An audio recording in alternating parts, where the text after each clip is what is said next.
This week we're doing another show full of news and excitement. So a regular episode. Yeah.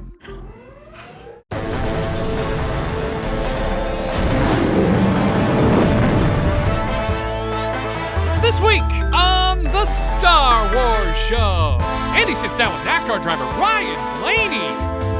We investigate who this adorable creature is, and much, much more. Now, from the Lucasfilm headquarters, it's the Star Wars Show. Hi, I'm Anthony Carboni. And I'm Andy Gutierrez. Welcome to the Star Wars Show, the only show on the internet that lost an Emmy to a former guest on the show. Oh, the irony! Taking your picture off the wall, Trevor. But congrats to the winners, and with that, let's go to the news. Star Wars Episode 9 officially has a new director attached. J.J. Abrams is officially returning to direct Star Wars Episode 9, as well as co-write the film with Chris Terrio, with Kathleen Kennedy, Michelle Rejwan, Abrams, Bad Robot, and Lucasfilm producing. Regarding the hiring of Abrams, Lucasfilm President Kathleen Kennedy said, "With The Force Awakens, J.J. delivered everything we could have possibly hoped for, and I'm so excited that he is coming back to close out this trilogy." Star Wars Episode 9 is scheduled for release in 2019.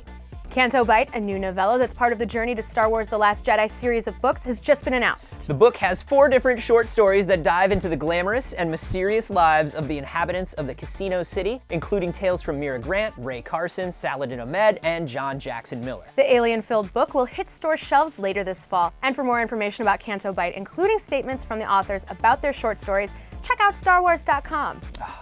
So many cuties, so many stories. And speaking of aliens from Star Wars The Last Jedi, director Rian Johnson revealed this week during a Japanese press event that Joseph Gordon-Levitt will have a cameo in the film as the voice of one of the aliens. Which is my dream job. Rian Johnson, who has previously worked with JGL on his films Brick and Looper, said, "It's a brief little thing, but it's fun. So keep your ears peeled for that." And finally, in Twitter spoiler, but not a spoiler, but might be a spoiler if you consider any image of anything a spoiler news, Ron Howard, the #1 source of untitled Han Solo movie news, was back at it again. Beginning last week with an image of some sort of action scene from the monitors on set, as well as an image of a futuristic steering wheel and gloved hands. See? Total spoilers. Now we know that there are going to be action sequences and a vehicle that needs to be piloted. And hands! Hands! Ugh! In gloves! So many spoilers. The untitled Han Solo movie hits theaters May 25th, 2018, although I feel like I've seen the whole thing. And for more breaking news from around the galaxy, check out StarWars.com. You know what, Andy? No, we're not done. I'm still thinking about all those cuties on Canto Bight. You're really on one today. I don't know enough about these cuties, Andy. Come on. Okay. We're the only ones that can find out. You're watching the Star Wars Show.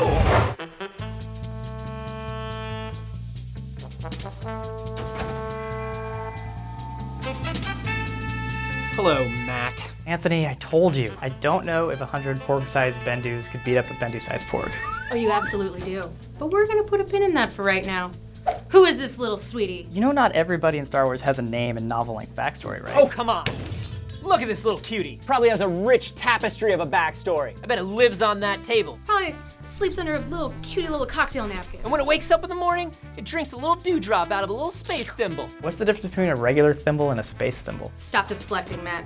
Is he a Zilkin? Is it Gascon undercover? I've had enough. You guys gotta go. Do it. Fine, Matt. But the people deserve information about this cutie. That's my chair. Chairs are for people who cooperate, Matt. Hey guys, check the subreddit. Somebody leaked space thimbles. Seriously, I can't believe you ate that whole thing. The whole thing? How can you fit it all in your mouth? Oh, hello. It's me, Dana Snyder, the voice of Graballa the Hutt in Lego Star Wars The Freemaker Adventures. Today's dramatic reading comes from Attack of the Clones, in a very ribald scene between Anakin and Padme. I don't like sand. It's coarse and rough and irritating, and it gets everywhere. Not like here. Here, everything's soft and smooth. He's heading for that small moon. That's no moon. This week, we are joined on the couch by a rising star in the NASCAR circuit who just so happens to be a massive Star Wars fan. Yeah. Ryan Blaney, welcome. Yeah, thanks for having me. It's been nice to see everything today. Now, how did your fandom for Star Wars get started? I saw Phantom Menace was the first one I saw because it came out in 99 and I was born in 93. So I was at that age kind of where your mind is developing still. So you're interested in trying to figure out what you like and stuff. One of the biggest reasons I like it too is personally I think it has one of the best lightsaber battle scenes in it. And I'm a big Darth Maul fan. Yeah, Duel of the Fates is awesome. Yeah. Best music, great Yeah. choreography. Yeah, I thought that was cool. And that's what kind of drew me in. In my mind, race car drivers on Earth are like the starfighter pilots, like the guys doing the trench run and dogfighting. Do you see yourself more as a starfighter pilot or as like a pod racer? I think the pod racer. Yeah. That, you know, just because that movie is what I grew up watching. I always end up asking people what their favorite movies is, and I don't hear episode 1 very often. I like episode 1 quite a bit. Like my top 3, I'd go 1 and then Empire and then Rogue One. Rogue One was so good. I recently saw a video that you did where you recapped all 7 Star Wars saga movies in 2 minutes, but you didn't do Rogue One. No, I didn't. They didn't want to do Rogue One. They just Well. wanted to do the 7. I want to do Rogue One. Okay. Give me your recap of Rogue One as fast as you can. and As we'll- fast as I can? Yeah, I mean, Okay. ready? Go. So Rogue One, the universe, the galaxy is in a weird state right now. Something's getting built. Not many people know what it is, but we all know it's going to be bad. And there's plans that we're trying to get. Well, not we, but that they're trying to get to try to destroy this thing. So they pretty much hire a bunch of kind of mercenaries, pretty much, to try to steal these plans. Anyway, they steal them, which is great.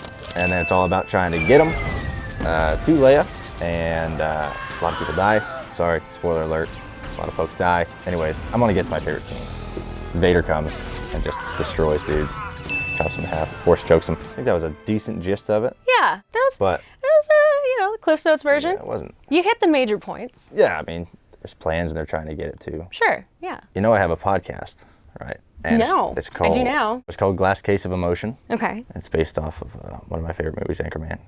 But yeah, we have a podcast we do every week. We talk about all things racing, and Star Wars gets brought up And Star Wars. most of the time. So maybe you can come on, call in. Yeah, awesome. Well, thank you so much for coming by. It was Yeah. really fun showing you around and getting to talk Yeah. Star Wars. I'm gonna take this too, by the way. No, that's mine.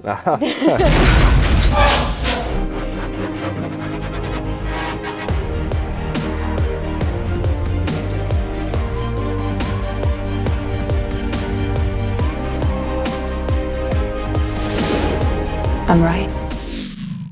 So, as you may or may not have noticed, the shelves on our set sometimes feature older vintage toys. And because we know you all love the old vintage toys, we want to know what your favorite vintage toy is and why. Send us your favorites using the hashtag VintageSWS, and we'll feature our favorites here next week. And as always, remember to like the video, subscribe to the channel, follow us on Facebook, Twitter, and Instagram, and download the Star Wars app. Thanks for watching, and may the Force be with you.